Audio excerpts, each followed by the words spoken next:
नमस्कार प्यारे भाई और बहनों। आगामी आरएससीआईटी परीक्षा 18 अगस्त 2024 को होने वाली है। अभी पिछली परीक्षा जो 4 अगस्त को हुई है उसमें बहुत सारे पर्सन हमारे वीडियो से लगभग हूबहू मैच हुए हैं। अगर आपकी भी परीक्षा 18 अगस्त को होने वाली है तो बिल्कुल भी टेंशन मत लीजिए। हमारे इस RSCIT गुरुजी यूट्यूब चैनल पर आपको इतने अच्छे से तैयारी करवाएंगे कि बहुत ही अच्छे नंबरों से आप परीक्षा में पास होंगे। और बहुत सारे स्टूडेंट्स हमारे चैनल RSCIT गुरुजी से पढ़कर तैयारी करके अच्छे अच्छे नंबरों से पास हुए भी हैं। वैसे तो आपकी परीक्षा की जो तैयारी है उसके लिए बहुत सारे वीडियोज हमारे यूट्यूब चैनल पर मिल जाएंगे। 18 अगस्त 2024 को होने वाली परीक्षा की तैयारी के लिए पार्ट फर्स्ट का हमारा ये वीडियो है। और 10 अगस्त शनिवार ध्यान में रखना है, 10 अगस्त शनिवार शाम 6 बजे हमारी लाइव क्लास चलेगी, तो उसमें ज़रूर जुड़ें। परसों 10 अगस्त शनिवार को शाम को 6 बजे हमारी लाइव क्लास चलने वाली है। तो बिल्कुल ही ध्यान से मन लगाकर एक एक प्रश्न अच्छे से समझना है। सभी के सभी प्रश्न आपकी परीक्षा की तैयारी के लिए बहुत ही इम्पोर्टेंट रहने वाले हैं।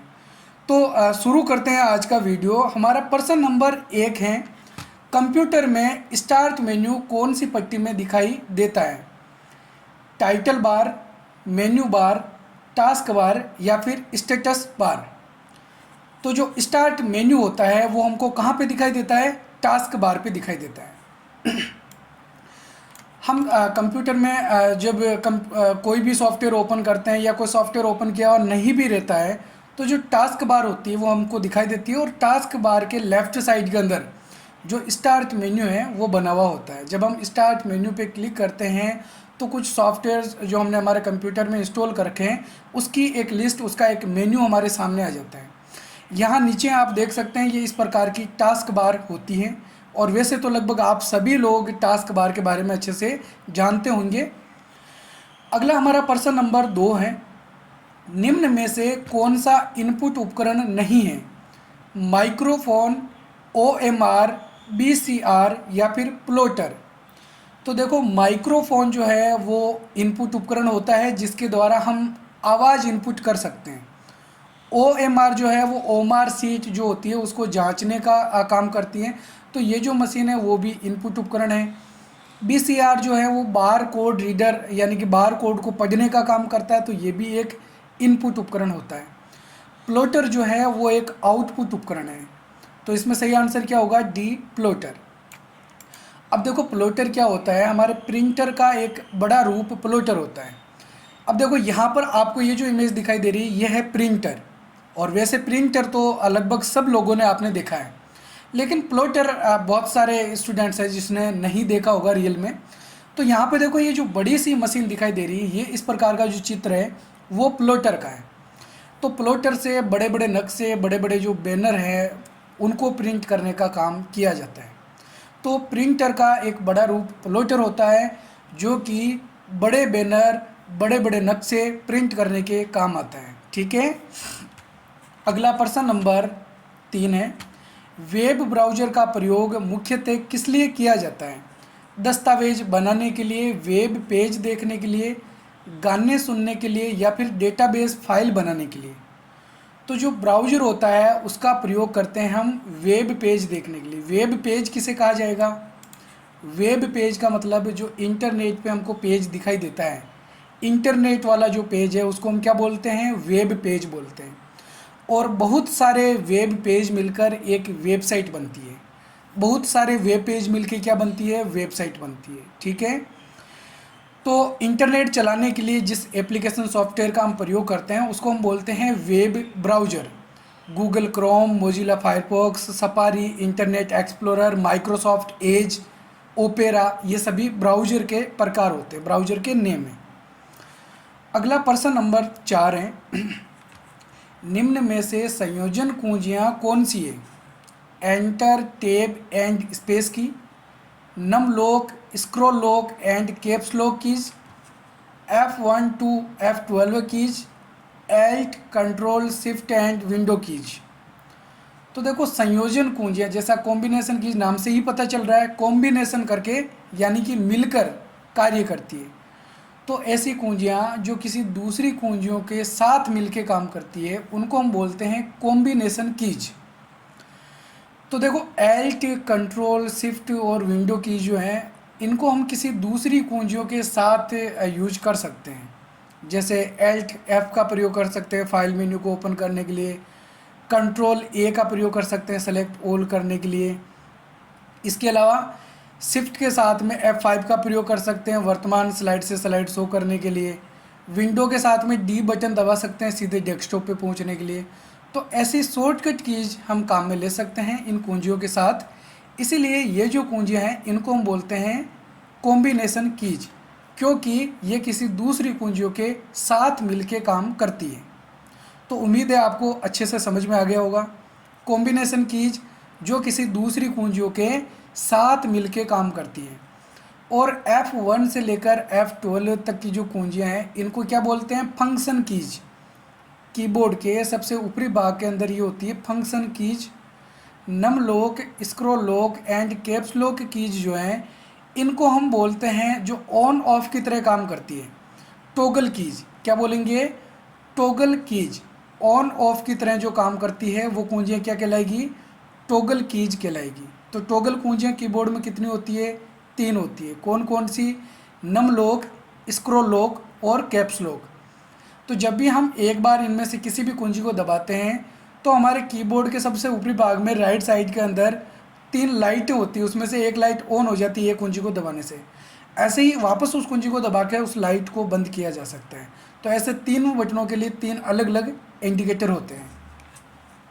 अगला हमारा प्रश्न नंबर 5 है, MS पावर पॉइंट में बनने वाली फाइल को क्या कहा जाता है, डॉक्यूमेंट, डेटाबेस, वर्कबुक या फिर प्रेजेंटेशन। तो माइक्रोसॉफ्ट पावर पॉइंट में जो फाइल बनती है उस फाइल को क्या बोलते हैं, प्रेजेंटेशन बोलते हैं। क्या बोलेंगे, प्रेजेंटेशन। प्रेजेंटेशन को हिंदी में प्रस्तुतिकरण भी कहा जाता है। प्रेजेंटेशन को हिंदी में क्या बोलेंगे, प्रस्तुतिकरण। अगर मान लो क्वेश्चन इसका उल्टा हो जाए कि प्रस्तुतिकरण जो है वो कौन से सॉफ्टवेयर में बनाया जा सकता है, तो ये भी आपको ध्यान में रखना है। किस में बनेगा, पावर पॉइंट में बनेगा। ठीक है। अगला प्रश्न नंबर 6, MS वर्ड 2010 में रिप्लेस टूल का प्रयोग करने के लिए किस शॉर्टकट का प्रयोग करते हैं। रिप्लेस टूल के लिए control H, control R, control P या फिर कंट्रोल F। देखो फाइंड और रिप्लेस जो टूल मिलते हैं, फाइंड के द्वारा हम किसी अक्षर को खोज सकते हैं और रिप्लेस के द्वारा किसी अक्षर की जगह पे हम कोई दूसरा अक्षर या टेक्स्ट लिख सकते हैं। तो रिप्लेस करने के लिए हम जो शॉर्टकट कुंजी काम में लेंगे वो होगी Ctrl+H। ठीक है, रिप्लेस करने के लिए Ctrl+H। और अगर फाइंड करना चाहते हैं तो उसके लिए हम Ctrl+F कुंजी का प्रयोग करते हैं। ठीक है। अगला प्रश्न नंबर 7 है, निम्न में से कौन सा उदाहरण ऑप्टिकल डिस्क का प्रकार नहीं है, CD, DVD, ब्लू-रे डिस्क या फिर ऑल ऑफ द अबव। तो देखो कभी भी एग्जाम में क्वेश्चन पूछ लिया जाए ऑप्टिकल डिस्क से संबंधित अगर कोई भी क्वेश्चन आता है तो ध्यान में रखना है ऑप्टिकल डिस्क जो है वो CD, DVD और ब्लू-रे डिस्क, इन तीनों में से ही कोई नाम आएगा। क्या आएगा, CD, DVD या फिर ब्लू-रे डिस्क। तो ये सभी क्या है, ऑप्टिकल डिस्क है। तो ध्यान रह जाएगा, CD इसकी फुल फॉर्म होती है compact disc, DVD digital versatile disc या फिर इसको डिजिटल वीडियो डिस्क भी कहा जाता है। और ब्लू-रे डिस्क इसको हम BRDB बोलते हैं शॉर्ट के अंदर। तो ये तीनों ऑप्टिकल डिस्क के प्रकार हैं। ऑप्टिकल डिस्क क्या होती है, आपने देखी होगी इस प्रकार की जो गोल कैसेट होती है, इसको हम बोलते हैं ऑप्टिकल डिस्क।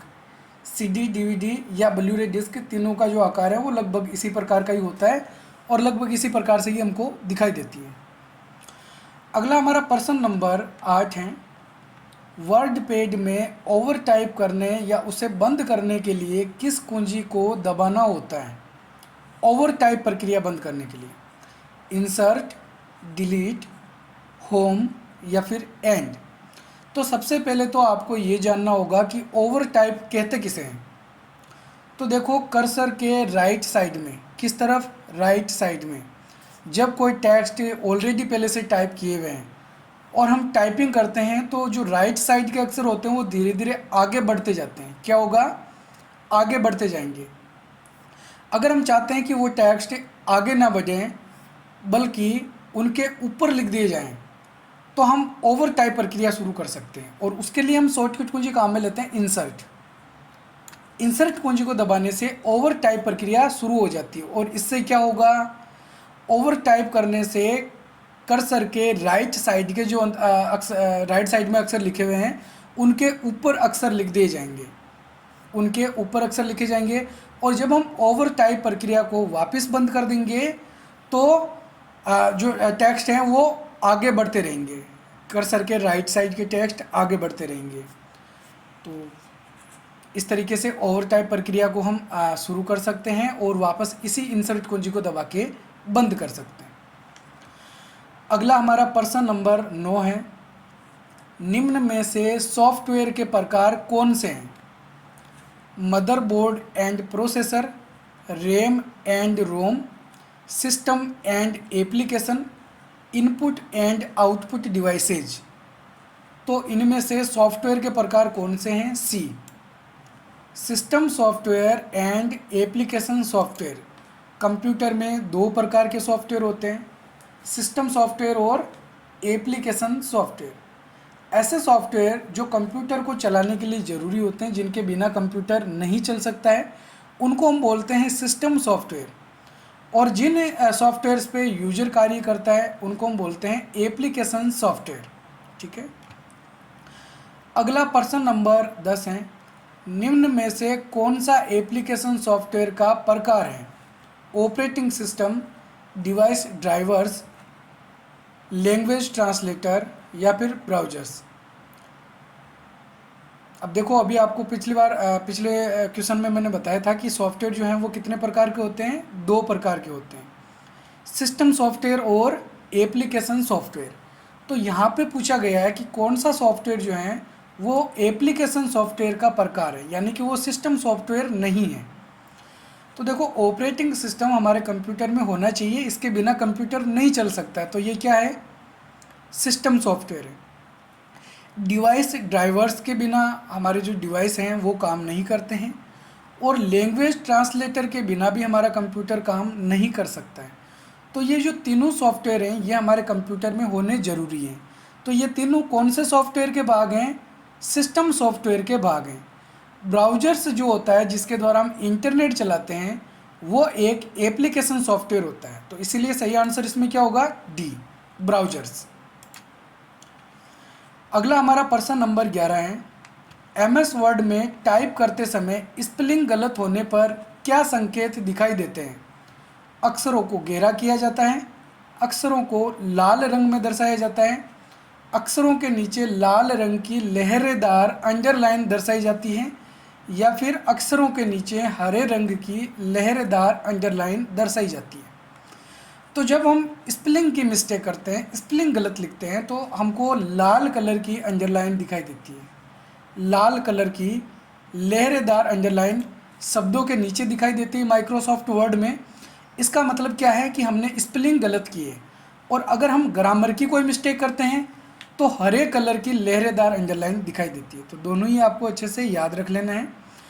और स्पेलिंग एंड ग्रामर चेकिंग करने की शॉर्टकट कुंजी माइक्रोसॉफ्ट वर्ड में हम F7 काम में ले सकते हैं। क्या काम में लेंगे? F7। F1 से लेकर F12 तक जो ऊपर वाली फंक्शन कुंजी होती है उसमें F7 कुंजी को दबाना है स्पेलिंग एंड ग्रामर चेकिंग के लिए। अगला हमारा प्रश्न नंबर 12 है, MS एक्सेल की एक नई फाइल में कितनी सीट होती है? 2, 3, 4 या फिर 5? तो ध्यान में रखना है, माइक्रोसॉफ्ट वर्ड की जब भी हम कोई नई फाइल ओपन करेंगे, माइक्रोसॉफ्ट एक्सेल की जब भी कोई नई फाइल ओपन करेंगे तो उसके अंदर हमको डिफ़ॉल्ट 3 सीटें मिलती। कितनी मिलेगी? एक्सेल में 3 सीटें मिलेगी। इनको हम seat, spread seat, work seat भी कहते हैं। तो डिफ़ॉल्ट 3 सीटें मिलने वाली है, लेकिन हम चाहें तो और भी सीटों की संख्या बढ़ा सकते हैं। अगला हमारा प्रश्न नंबर 13 है, निम्न में से किस ऑपरेटिंग सिस्टम में ग्राफिक्स जैसे आइकन, टास्क बार, मेन्यू आदि का प्रयोग नहीं किया जा सकता है। Windows XP, Windows 10, MS dose या फिर एंड्रॉयड। तो सही आंसर होगा इसमें MS डोज। इसके अंदर ग्राफिक्स का प्रयोग नहीं होता है, GUI का प्रयोग नहीं कर सकते। GUI यानी ग्राफिकल यूजर इंटरफेस, तो वो MS डोज में नहीं होता है। अब देखो MS डोज की आपको फुल फॉर्म याद रख लेनी। MS का मतलब तो ज़्यादातर माइक्रोसॉफ्ट ही होता है। जैसे MS वर्ड का हो गया माइक्रोसॉफ्ट वर्ड, है ना। MS एक्सेल का Microsoft Excel, MS PowerPoint का माइक्रोसॉफ्ट पावर पॉइंट। ऐसे ही MS डोज का यहाँ पे क्या हो जाएगा, माइक्रोसॉफ्ट डोज। तो माइक्रोसॉफ्ट, डी की मतलब होता है डिस्क, ओ का मतलब ऑपरेटिंग, एस का मतलब सिस्टम। ऑपरेटिंग सिस्टम को कई बार शॉर्ट के अंदर हम OS भी बोलते हैं, ठीक है। तो यहाँ पर क्या हो गया, disk operating system, full form क्या हो गई पूरी MS डोज की, माइक्रोसॉफ्ट डिस्क ऑपरेटिंग सिस्टम, ठीक है। और इस MS डोज में GUI icon, task bar, menu का प्रयोग नहीं होता है, ग्राफिक्स का प्रयोग नहीं होता है, ठीक है। अगला हमारा प्रश्न नंबर 14 है, कंप्यूटर को हॉटस्पॉट से जोड़ने के लिए निम्न में से किसकी आवश्यकता होती है। हॉटस्पॉट जोड़ने के लिए कंप्यूटर में हॉटस्पॉट से इंटरनेट चलाना चाहते हैं तो किसकी ज़रूरत पड़ेगी, LAN cable, telephone cable, wifi या फिर वेब कैम। तो देखो हॉटस्पॉट से कनेक्ट करने के लिए वाईफाई की ज़रूरत होती है, या फिर ऐसा बोल रहे हैं कि वाईफाई जोड़ने के लिए किसकी ज़रूरत पड़ेगी, तो हॉटस्पॉट की ज़रूरत पड़ेगी, ठीक है। अगला प्रश्न नंबर 15 है, पहले से ही सेव फाइल में बदलाव करके अलग अलग नाम या अलग अलग जगह पर सेव करने के लिए किस विकल्प को चुना जाता है। पहले से ही सेव, ऑलरेडी कोई फाइल सेव है, हमने उसको ओपन किया, उसमें कुछ बदलाव किए, अब हम चाहते हैं कि वो एक अलग नाम से या अलग जगह पे सेव हो जाए, तो कौन सा विकल्प चुनोगे, प्रिंट, ओपन, सेव या फिर सेव एज। तो जो फाइल ऑलरेडी सेव है, हमको उसका नाम चेंज करना है, उसको एक अलग जगह पे सेव करना है, इसलिए सेव एज का प्रयोग करेंगे। किसका प्रयोग करना है, सेव एज का प्रयोग करना है। सेव का प्रयोग अगर हम करेंगे तो जो भी हमने बदलाव किए हैं वो एक अलग फाइल में अलग नाम से सेव नहीं होंगे, उसी के साथ में सेव हो जाएंगे। देखो सेव और सेव एज में अंतर समझना जरूरी है। अगर पहली बार कोई फाइल बना रहे तो उसको सेव करते हैं, जो ऑलरेडी फाइल सेव है उसका नाम चेंज करना है, उसमें कुछ बदलाव किए हैं, अलग अलग फाइल के रूप में सेव करना है, तो सेव एज करते हैं। लेकिन जो फाइल ऑलरेडी पहले से सेव है, जो पहले से सेव हैं, उसमें हमने कुछ बदलाव किए हैं और हम चाहते हैं कि वो बदलाव उसके साथ में ही ऐड हो जाए, अलग फाइल नहीं बनानी है, तो हम क्या करेंगे, सेव करेंगे, सेव एज नहीं करेंगे। लेकिन हमको अलग फाइल बनानी है इसलिए सेव एज करेंगे, ठीक है। अगला हमारा प्रश्न नंबर 16 है, किसी ईमेल एड्रेस में कौन से अक्षर को विशेष महत्व है, कौन से अक्षर का विशेष महत्व है, हैज़, @ इक्वल या फिर $। कौन सा होगा, कोई भी ईमेल एड्रेस देखते हैं तो उसके अंदर हमको जो इनमें से चिन्ह दिखाई देता है, इसमें से जो कैरेक्टर दिखाई देता है, अक्षर दिखाई देता है, वो कौन सा होता है, @ होता है। आप सबकी ईमेल आईडी बनी हुई होगी, अगर नहीं बनी हुई है तो आप लोगों को बना के ट्राई करना चाहिए, आपकी सभी की ईमेल आईडी बनी हुई होनी चाहिए। अगला प्रश्न नंबर 17 है, नोटपैड में बनने वाली फाइल को क्या कहा जाता है, bitmap image, document file, text file या फिर PDF फाइल। नोटपैड में जो फाइल बनती है उसको हम बोलते हैं टेक्स्ट फाइल। देखो टेक्स्ट सबसे बेसिक टेक्स्ट एडिटर प्रोग्राम जो है वो नोटपैड होता है, जिसके अंदर हम बिल्कुल बेसिक लेवल की जो टेक्स्ट फाइल है वो बना सकते हैं। तो टेक्स्ट फाइल बना सकते हैं किसमें, नोटपैड के अंदर। बिटमैप इमेज कौन से सॉफ्टवेयर में बनती है, MS पेंट के अंदर, ठीक है। डॉक्यूमेंट फाइल माइक्रोसॉफ्ट वर्ड के अंदर बना सकते हैं, और PDF भी हम MS वर्ड से सेव करते समय PDF फाइल भी सेव कर सकते हैं, और भी बहुत सारे तरीके होते हैं। PDF की फुल फॉर्म होती है पोर्टेबल डॉक्यूमेंट फॉर्मेट। क्या होगी, पोर्टेबल डॉक्यूमेंट फॉर्मेट, PDF की फुल फॉर्म। अगला हमारा प्रश्न नंबर 18 है, कौन सा ब्राउज़र माइक्रोसॉफ्ट कंपनी के द्वारा बनाया गया है, MS एज। MS का मतलब क्या हो गया, मैंने पहले ही बताया था आपको, क्या होगा, Microsoft Edge, internet explorer, Chrome या फिर option A and B both. दोनों। तो माइक्रोसॉफ्ट कंपनी के द्वारा जो ब्राउज़र बनाया गया है वो है Microsoft Edge. Internet explorer Windows 7 या इससे पहले यूज किया जाता था। विंडोज़ 8, 10 या फिर हम विंडोज़ 11 जो चला रहे हैं, इसके अंदर इंटरनेट एक्सप्लोरर की जगह पर माइक्रोसॉफ्ट एज ब्राउज़र आ गया है। तो माइक्रोसॉफ्ट कंपनी का पहले ब्राउज़र कौन सा था? इंटरनेट एक्सप्लोरर था। फिर कौन सा आ गया? माइक्रोसॉफ्ट एज आ गया विंडो 10, 11 में। ठीक है, तो कौन सा ब्राउज़र है माइक्रोसॉफ्ट कंपनी के? दोनों ही हैं। इसलिए सही आंसर क्या होगा?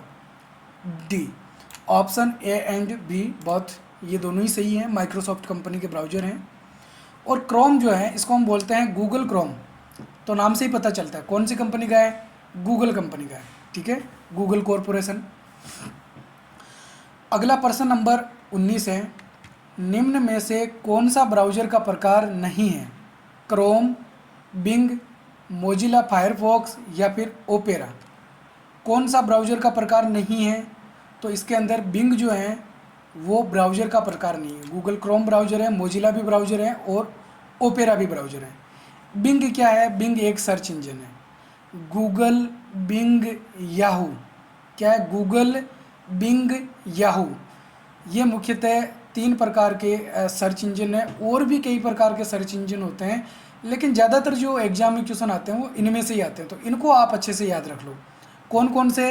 गूगल, बिंग, याहू, ये क्या है? सर्च इंजन है। और ब्राउज़र्स के तो मैंने आपको नाम बताए थे, internet explorer, Google Chrome, Microsoft Edge, Mozilla Firefox, opera, safari. ठीक है, अगला हमारा प्रश्न नंबर 20 है, MS वर्ड 2010 में इंक्रीज इंडेंट के लिए किस शॉर्टकट कुंजी का प्रयोग किया जाता है? Control M, control F, control shift I या फिर कंट्रोल शिफ्ट F। तो देखो, इंक्रीज इंडेंट का मतलब होता है कर्सर को लेफ़्ट साइड से आगे धकेलना, लेफ़्ट साइड में कुछ खाली जगह लाना। तो किसी पैराग्राफ के लेफ़्ट साइड में खाली जगह बढ़ाने के लिए इंक्रीज इंडेंट का प्रयोग करते हैं। और इंक्रीज इंडेंट के लिए जो शॉर्टकट कुंजी हम काम में लेते हैं वो होती है कंट्रोल M। क्या शॉर्टकट कुंजी होगी? Control plus M। तो ठीक है, ये थे आज के हमारे 20 मोस्ट इम्पोर्टेंट क्वेश्चन आंसर्स। उम्मीद है आपको हमारे जो क्वेश्चन आंसर है बहुत ही अच्छे लगे होंगे और अच्छे से आपके समझ में भी आए होंगे। अगर वीडियो पसंद आए तो वीडियो को लाइक और हमारे चैनल को सब्सक्राइब ज़रूर करें। साथ ही मैंने आपको पहले ही बताया था कि 10 तारीख से शनिवार शाम को 6 बजे हमारी लाइव क्लास स्टार्ट होने वाली है। तो उस लाइव क्लास में ज़रूर जुड़ें, हमारे चैनल को सब्सक्राइब करके रखें ताकि आप सीधे ही हमारे यूट्यूब चैनल पे पहुंच जाएं और हमारे जो वीडियोज़ हैं वो आपको हमारे चैनल पे मिल जाएंगे। तो आपको ढूंढने की ज़रूरत नहीं होगी, आप आसानी से ही हमारे चैनल पर बहुत ही अच्छे से तैयारी कर सकते हो। तो लाइव क्लास शाम को 6 बजे 10 तारीख को रहने वाली है, ज़रूर जुड़ें। तो हम मिलेंगे एक और नए वीडियो में, तब तक के लिए धन्यवाद। जय हिंद, जय भारत।